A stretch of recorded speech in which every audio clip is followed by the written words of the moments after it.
teachers. The teacher website builder. This is going to be a long video. I am going to build my website from start to finish, and it's more of a tutorial. So if you just want some quick information, this is not the video for you.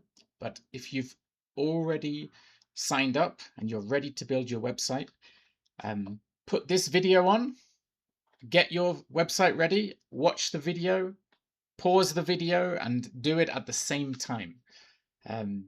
That's going to be the best way to do this. So I'll go through each step and you can follow and complete the step on your side. First things first, you're going to need to sign up. I'm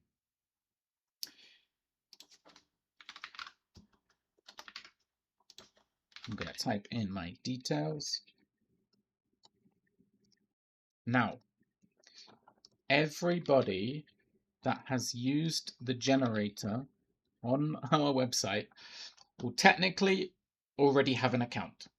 If you put your email address into one of the generators, you actually created an account automatically, but you didn't create a password. So what will happen for a lot of teachers is this. Good news, you already have a Builder account and you're just going to set your password here. It's a different login to your ESLFlix.com one, but you can use the same email, the same password. It's up to you. But a lot of you will see this message when you try to create an account. Just set your password and log in. In my case, this is a Google account, so I'm just going to log in with Google. Once you log in, you will need a builder code. Lloyd is processing these manually. Either you purchase a subdomain or a top-level domain, whichever one, Lloyd will receive your payment. He will then manually contact you, either by WhatsApp or email, and give you a code. On day one, this might take a little time. Give him 5 or 10 minutes. Don't harass him, but he should get back to you as soon as possible. So don't expect, you make your payment and you receive a code immediately by email. No, Lloyd will contact you personally. He's already given me a code, and I'm going to enter it here. You can't use this code. Once I use it, it can't be used again. So he gave me this one. And this will unlock the website builder. So you've created an account, you've paid for your service, and you're entering your code, and this is the start point now. So there are 13 steps, and we're going to go all the way to the end, which will complete your domain name right at the end. But let's go through it one by one. I'm gonna build my website right now. I might pause, and because I might need to get something or copy and paste something, but more or less this is the start to finish process.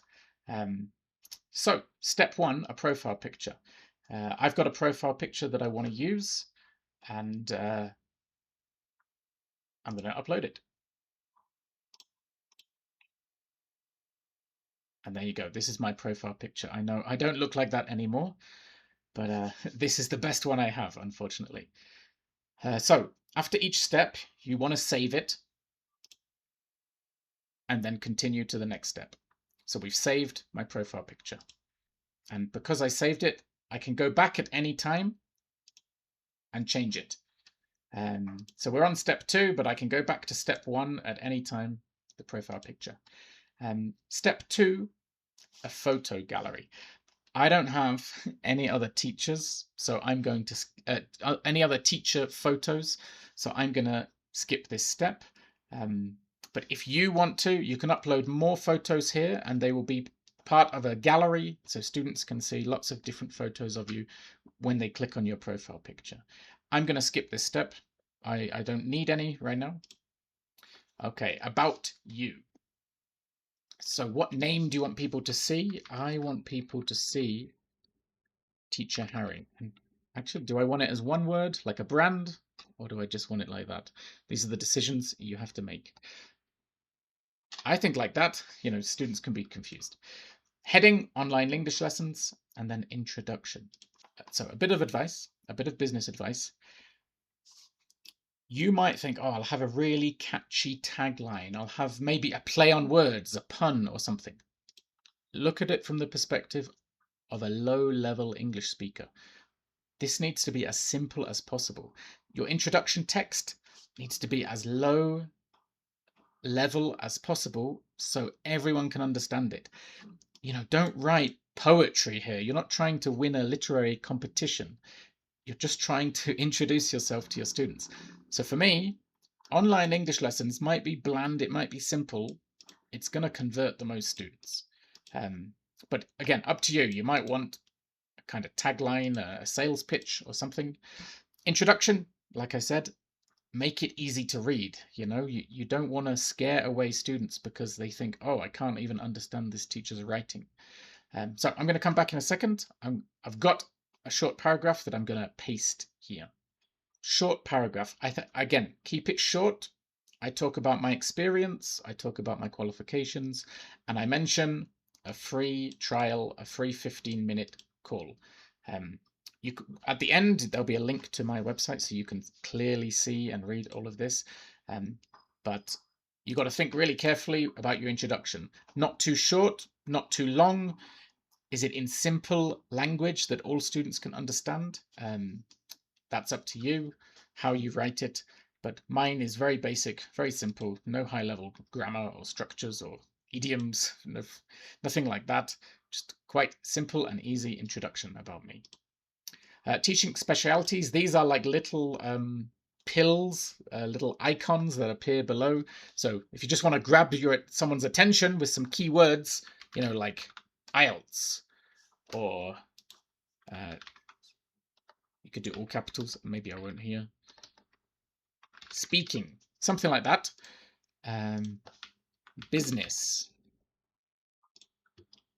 You can add specialities like that, and they're gonna, really pop out and catch the eye of your students. So their eyes will be drawn here first, and then they will read more about you in your introduction. Okay, I'm going to save this step, and we move on to the next one. Introduction video. I don't have one, and I've never had one, and I don't intend to make one. But that is probably bad advice. I know lots and lots of teachers swear by the introduction video. So if you do have one, paste it here. I highly recommend you upload it to YouTube. YouTube is the best place to host your videos. It's always going to work. YouTube works in all countries. It loads quickly. There's an option for Vimeo. I know some teachers use Vimeo, but upload your video to YouTube and put the link here. I'm sure we'll make a tutorial video in the future on how to make a good introduction video. What's a good one? What's a bad one? Maybe some examples.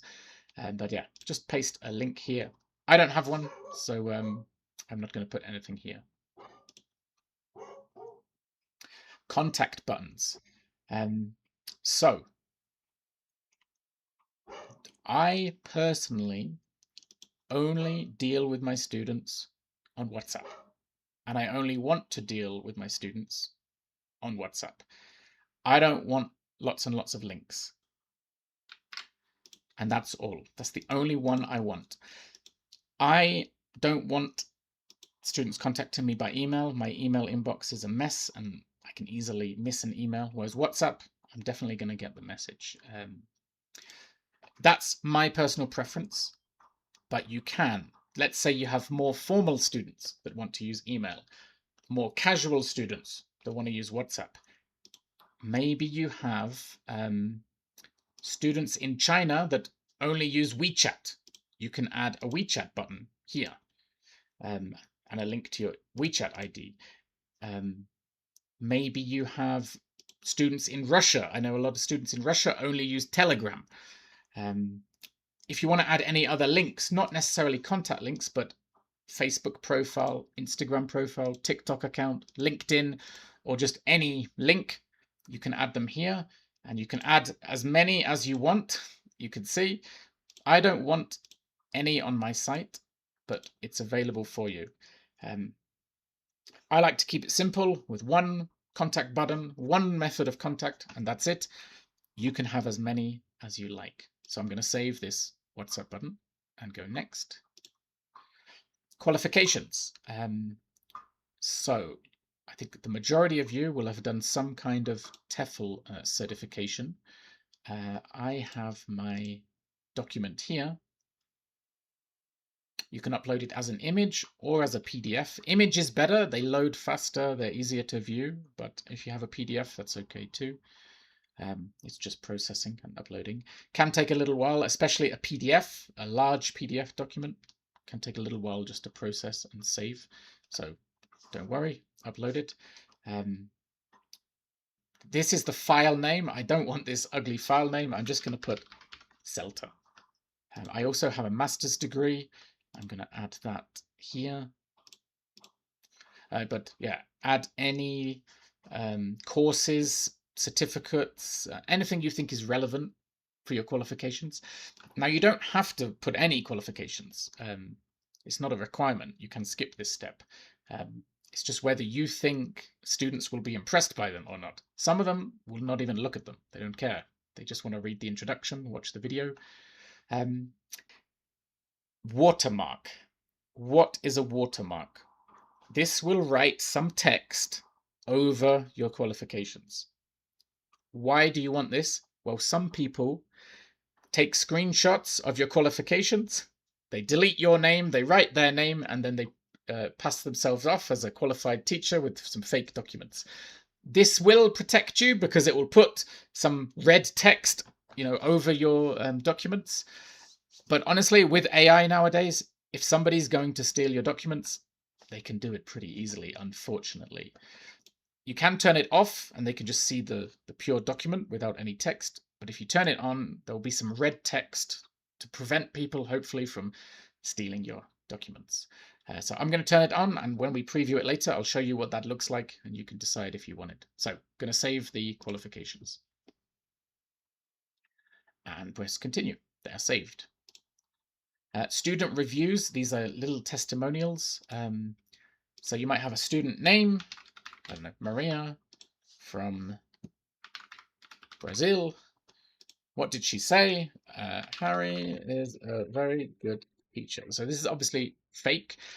I don't recommend just creating your own reviews from fake students. It's better to always ask a student to write you a review, put it here, and look, even if a student has, spelling mistakes or grammar mistakes, it actually is more authentic if you don't edit their reviews and just keep it exactly as they write it to you. So I'm just going to show one review for you here. I'll probably come back and delete it because I don't want fake reviews, but I'm going to save and continue. Now, payment options. I think there will be another full video on this because setting up your payment options is a complete other topic. If you're going to start a business, you probably already need to know about this. Lloyd and I can't really help you because, for example, I'm in Ecuador. If I set up a PayPal account in Ecuador, it's going to be different if you set up a PayPal account in another country. I can only really give you tips and advice from my perspective and being in Ecuador. Lloyd is in another country. He can only give you that perspective. But I'll give you the benefits of these. Stripe is by far and away the best option for taking on students from any country. It pretty much works in any country. Anyone with a debit card or credit card can pay you. It has local options from local banks depending on the country. It detects what country your student's in and offers them different options. It has Google Pay integration. It has Apple Pay integration. So if you just need to cover all bases, setting up a Stripe account is really great. But once again, setting up a Stripe account in one country is going to be different from another country. PayPal, I'm going to add a PayPal link and show you why it's probably the most popular option. Again, a lot of people use it. They do take a cut, especially when you get to the business account level. PayPal takes a cut. You've got to pay. You've got to charge taxes and pay taxes. So PayPal can be expensive, but it is very useful and many people have it. Wise is another option. These are the three defaults, but there are custom options. If you have a local payment option, you can choose your icon and then you can add a link. I don't know what this would be, what your local options are, but different teachers have different payment options. And yeah, choose an icon, choose a color, and get a checkout link, a link that will take your students to pay. So I'm just going to show you what these three look like for now. I'll be back in a second. I'm going to get those links. I've got a Stripe checkout link, a PayPal link, and a Wise link. So I have different options for students. And actually, for students in Ecuador, I do local bank transfer. So I would set up some kind of Ecuador only. I would say, you know, if you are in Ecuador, you can pay by bank transfer. I usually hide it because I don't want international students trying to pay me by local bank transfer. But I will offer that option in a private message to my students with a local bank transfer. So these are general links, and I'm going to save. And oh, I've got to remove this button. I'm not adding an extra button. I'm going to save. And then we're going to move on to the payment options. Now, you can see the links have already been put in here. These are your price cards. I recommend this. I'm going to show you what my price cards look like, and I'll tell you why they are good. You can agree or disagree. You want to give the currency. It's in dollars for me. Per class, you could decide. Do you want it put per class, per hour, per 60 minutes, per package, something like that? This is how I set up my cards. I have 5 options. Not 5 options, 3 options. I have 3 options. 1 class package, 5 class package, and 10 class package. And then I like to show the per price, the per class price.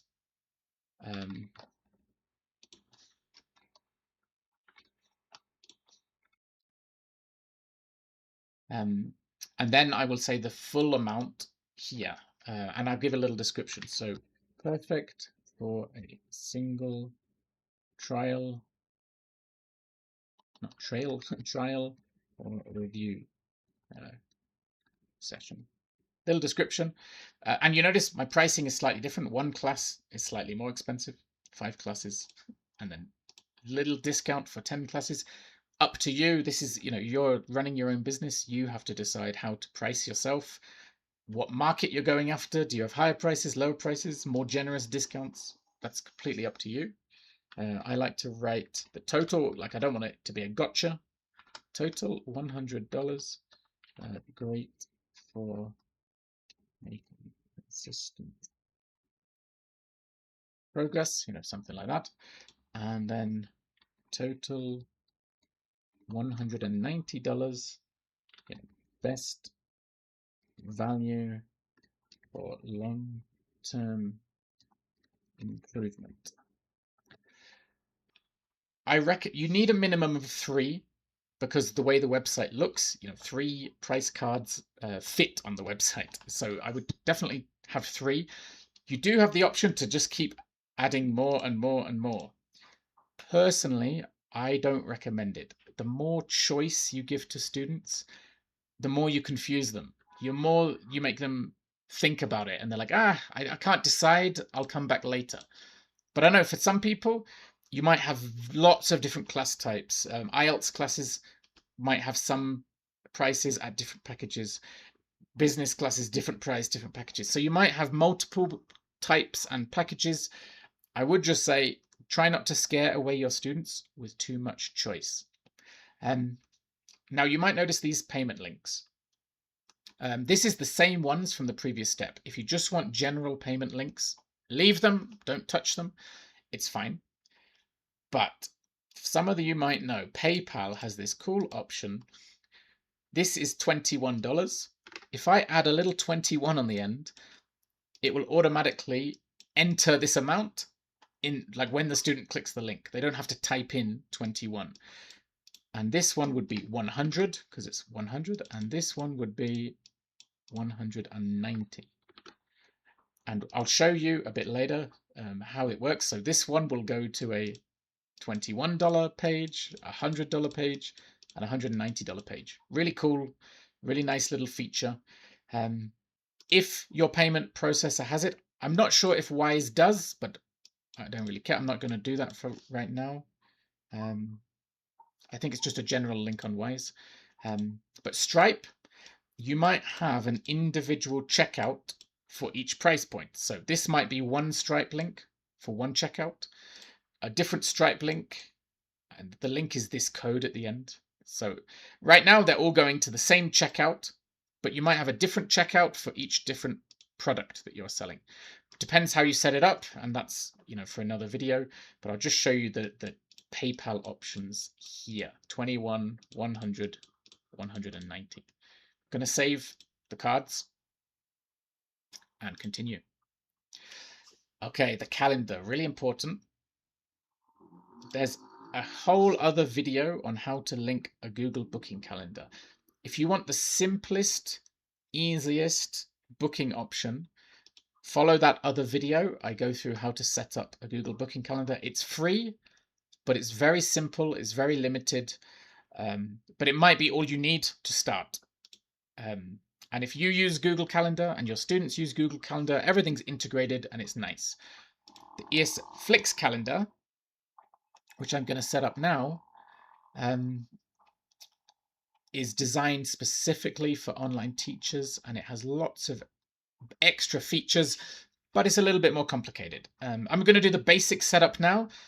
There will be a whole other video on the ESLFlix calendar and how to use it. Probably multiple videos for all the little features. So firstly, we want it in my time zone. It's detected my time zone. I'm going to choose this. I'm in Ecuador, -5. And we continue. Your teaching hours. So this is your availability to be booked.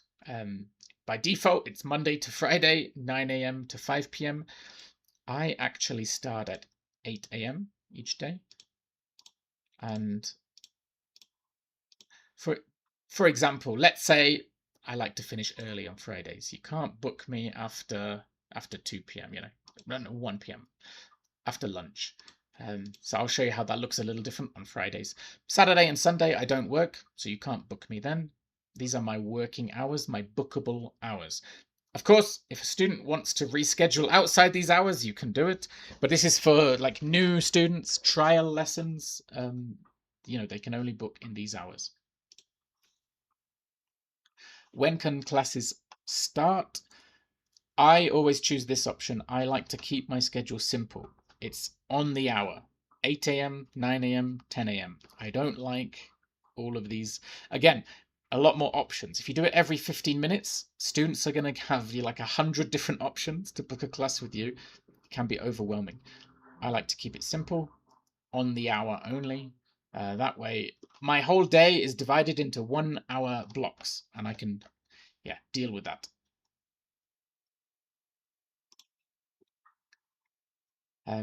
How far in advance?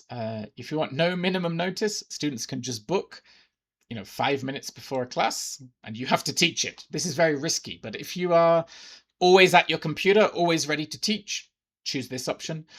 If you like a lot more time to prepare, you want 2 full days, that means, on Monday, you can book classes for Wednesday. You can't book them on Monday, you can't book them on Tuesday, you have to wait until Wednesday. I like 12 hours. This means I don't get any surprise bookings overnight. I can wake up in the morning and I've suddenly got a class I have to teach, but it means the night before. Somebody might book at, 7 p.m. in the evening, and I will see it before I go to sleep, and I'll be ready to teach it 12 hours later, 8 a.m. in the morning. So that's my preference, but you can choose it here. What classes can students book? So once again, I recommend not overwhelming your students. Like, you can have lots of different class types of different lengths. You might have your IELTS classes that are 45 minutes, and then you might have your business classes that are 75 minutes. You might have lots of types. I keep it at 2. I do a 15-minute trial and a 1-hour class. It's just called an English class, but I prefer to talk to my student about the type of class rather than, add it as a specific name. So IELTS class, you might want to add an IELTS class that you do a 50-minute lesson. I'm going to remove it. I don't want any extra. For me, I just keep it at 2, but you can have as many here as you like. But this is how I set up my booking.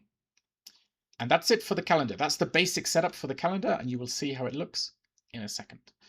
So we're going to continue to the next step. Now you're going to choose a background. Now you might think, what's this background? In the next step, you're going to see the theme, and it's all going to come together. Some of them have a background, some of them don't. Some of them recommend a background, some of them don't. But these are just some beautiful high-definition background images that I'm going to add. In fact, I want to keep it just these 2. I like these 2, and they'll be on a slideshow. If you don't want an image, you can have a color. Personally, I don't like them. I much prefer having an image. I think it looks really cool. But if you don't like it, or if you want to upload your own, make sure it's a very high quality image that looks good on a big screen. It might look good on your phone, but when you upload it, it's all pixelated and low quality. So yeah, make sure it's a high quality background. And this is what it looks like next. So I'm going to choose these 2. And this is the cool part, the theme. I already know what I want because this is my website. I designed it for me, and I like the liquid glass blue theme. So I'm already sure of what I want. And yeah, these are these specialities. You see, these are these big bright blue buttons. They draw your eye. This is my introduction text that I added. This is the Maria's review, the fake review. I am going to go back and delete that. I'm not going to keep a fake review on my website. I don't like that. And this is where the contact buttons go. Like I said, I only want WhatsApp, so I put it here. As for those PayPal links and other links, this is what students see. They see purchase button, pay with PayPal, pay with Wise, pay with card. They got all the options. And that PayPal one, remember, this will open up, should open up a payment to $21. Yes, you see, it's already filled in $21, and that's it. So that's why you might want to make a unique link for each one. What else is there to show you? The qualifications, they open up full screen. This is the watermark. Can you see? ESLFlix verified teacher. You get this red text written all over it. I can't right click and copy. But like I said, with AI, anyone can just take a screenshot of this and steal your qualification. It is what it is. It's a shame, but that's the reality of the world we live in. So if you want to turn this off, you can, and you can get rid of this red text. And there's my qualifications. The booking, remember I said my hours are 8 a.m. to 5 p.m. So nobody can book 5 p.m. That's my end time. The last possible class is at 4. And I said on Friday, I go home early. Yeah, the last class is at 12. So from the perspective of a student, they might want to click on it. They can book a trial. They enter their email address, their name, potentially their WhatsApp if it's optional for them. Or if they want a full English class, they can select it here and it's available and they can book it. So if you have all those different options, they'll all appear here and the student can choose which type of class they are booking. But I'm going to, let you play with this, all of the themes. One thing I will say is the themes are all a bit different in terms of formation and size. So in one theme, your image might look good, but in another one, not so good. So you definitely want to go back and change things. So I'll show you. I'm going to delete this. So I'm going to save the theme firstly, but I want to go back and where was it? student reviews. I'm going to go back to step 7. I'm going to delete it, save it. I'm going to go back to step 12. Look, the review is gone, and actually the website just comes together perfectly. You can see the text goes right to the bottom. So when you're building it, depending on how many buttons you have, depending on how long your text is, depending on if you have things visible or not, you might want to just play around with, adding more text, removing text, adding buttons, removing buttons, just to get it the shape and feel absolutely perfect. So I'm very happy with this. So what happens next? So I have the top level domain, www.teacherharry.com. And this is manual. Contact Lloyd on WhatsApp or email him and you'll set up your domain. So this is a manual step if you bought a domain name or are in the process of buying a domain name, and we have to connect it manually. If you purchased subdomain, you would enter it here and you would just have to wait for that to be set up. It is more automatic, but it can still take a little time. Now you do have a preview link here. If you just want to see your website, click on the preview link, and here it is.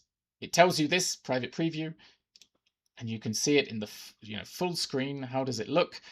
You can send this link, to friends and family. Get their opinion. Is it ready to go live? People can see it. But I'm going to close it. This preview will be removed and after 1 hour. So yeah, if you're going to send it to people, after 1 hour, the preview will not be available anymore, and a new preview link will be generated later. But that's it. You've got your domain name. Lloyd set it up, and you can see how it looks. Now, that's the final step of the process. If you want to check out my website live, go to www.teacherharry.com, and you can see how it looks. That's it. That's a website from start to finish. I skipped a few steps. I completed a few steps, and I have a website that's ready to share with the world.